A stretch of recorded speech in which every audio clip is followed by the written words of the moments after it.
Hey guys, and welcome back to another video, and today we'll be looking at 10 teams that have surprised everyone this season. This list is made up of a mixture of teams who are having good or bad seasons, so as long as they're surprise fans, they're in this list today.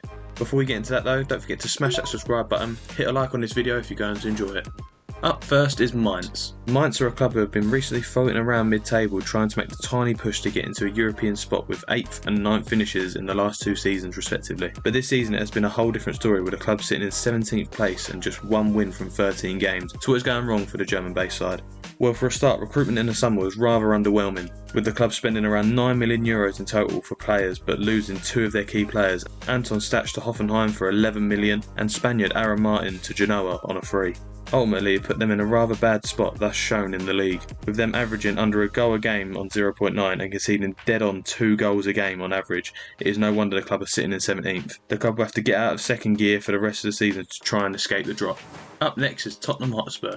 For the past 4 to 5 years, Spurs have had top-class managers such as Mourinho and Conte, who have underachieved by playing negative football with a star-studded attack at their disposal. Ange Postecoglou's appointment came as a shock to many outsiders at first, but little did they know it would revolutionise the way they play and how they perform on the pitch. With Spurs sitting in 5th and only 3 points behind champions Man City, Spurs are currently averaging 2 goals a game while achieving 60% possession, while also having a pass completion accuracy of 88%. Ange has certainly got the most out of these players, with the likes of Son hitting form and Romero looking like a solid centre half. It is also down to Spurs' recruitment that have helped them excel. The likes of Maddison being influential to their attack and certainly showing he is amongst the top attacking midfielders in the league, as well as defensive solidarity with the signings of pacey centre-back Mickey van der Ven and goalkeeper Vicario. Arguably Spurs would be higher in the league if it wasn't for injuries to their main stars like Maddison, van der Ven and Bentancur. Next is Olympique Lyonnais.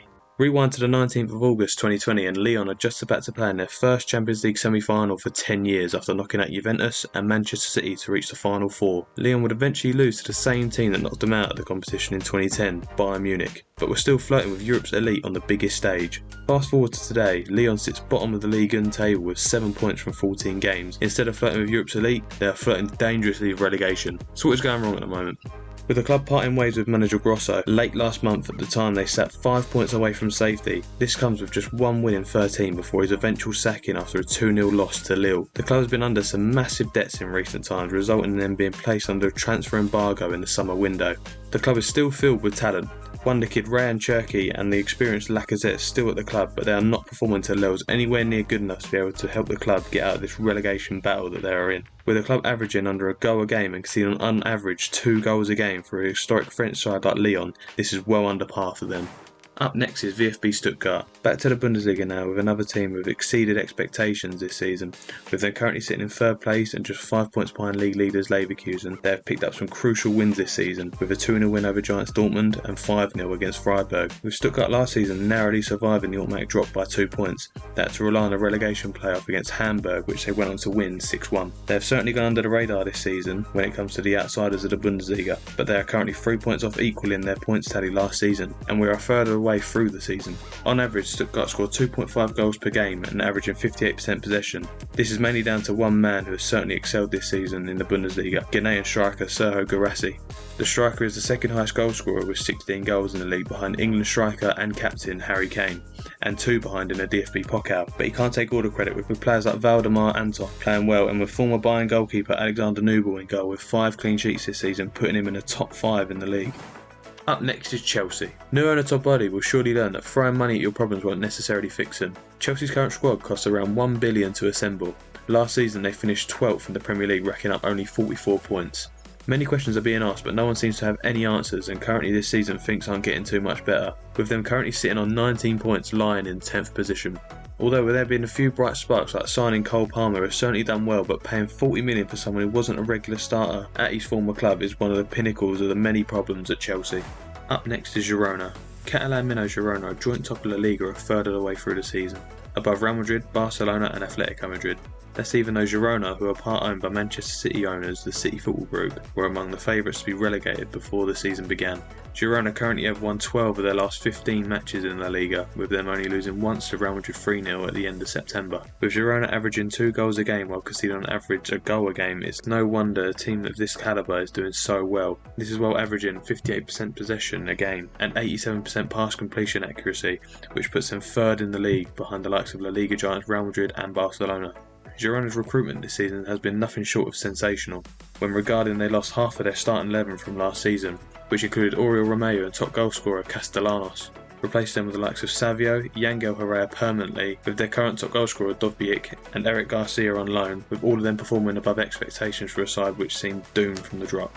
Up next is Union Berlin. It was only last season that everyone around the world was stunned at how well Union Berlin performed last season, finishing 4th place, securing Champions League football. However, this season has been nothing short of horrendous for the team in the capital, with their last win coming at the end of August with a 4-1 win over relegation rivals Darmstadt. They currently sit bottom of the league with 7 points and are currently last in their Champions League group on 2 points. Fixture congestion could certainly be a factor with them having a rather light squad compared to the other teams in the Champions League, but there are many players in that team who have simply not been up to standard. With players like veteran centre-half Bonucci and experienced wing-back Robert Gosens acquired in the summer, they both haven't set the world alight for Union.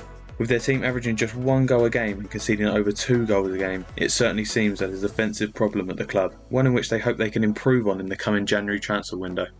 Up next is Aston Villa. 5 years ago, Aston Villa just lost a Championship player final and were facing a winding up order from HMRC over a £4 million unpaid tax bill. Since then, Villa have won promotion to the Premier League, they finished 7th and qualified for Europe under Unai Emery last season, and now they're building upon that with signings of Moussa Diaby, Pau Torres and Yuri Tielemans. They are now currently sitting in 3rd in the Premier League as of recording. It's sure to say, when Unai Emery came to the club, Aston Villa have been on a meteoric rise in terms of performance and league standings, with players like Ollie Watkins sitting on 14 goals in all competitions and surprise package Leon Bailey on 8 goals in all competitions. It is sure to say Emery is getting the most out of his players. Next is Sevilla. 5-time Europa League winners Sevilla have previously been an occurring force in European football for the last 5 to 10 years, but as it stands things are looking very different for the club, with them sat in 15th place and 4 points from the relegation zone, as well as a measly 12th place finish last season, while also sitting bottom of their Champions League group. Things are going drastically wrong for the club from Seville. In the summer they made some really good signings, such as the return of veteran defender Sergio Ramos, as well as former Frankfurt midfielder Djibril Sow to help guide them back to where they belonged, competing for the top 4, but they've been nothing short of average so far this season, with them drawing 7 of their last 14 games, only winning twice, as it has led to them scoring on average 1.4 goals a game while conceding 1.4 goals a game, which again adds to the mediocrity of Sevilla's season. A big second half of the season must happen, or they could be looking at a relegation battle come the end of the season. Last but not least, it's Bayer Leverkusen. When Xabi Alonso joined Bayer Leverkusen a little over a year ago, Leverkusen was languishing in the relegation zone and looked set to be in serious risk of being relegated from the Bundesliga. Now they lead the Bundesliga table ahead of Bayern Munich and Borussia Dortmund. They are unbeaten and they have the best record so far this season of any team in Europe's Big 5 leagues. It is safe to say Xabi Alonso's Leverkusen is smashing expectations that were set of him at the start of the season. They are one of the most exciting teams to watch in Europe, with players such as Hoffmann, Grimaldo, Florian Wirtz and Granit Xhaka all excelling under Xabi Alonso. The player who everyone in Europe is raving about is their young Nigerian striker Victor Boniface. With him having 14 goals in all competitions, the former USG player certainly has shocked everyone with his clinical finishing and blistering pace. While at a height of 6'3", he can also provide an aerial threat to this Leverkusen side. That is that for that video, guys. Were there any teams that should have made the list? Let us know in the comments down below.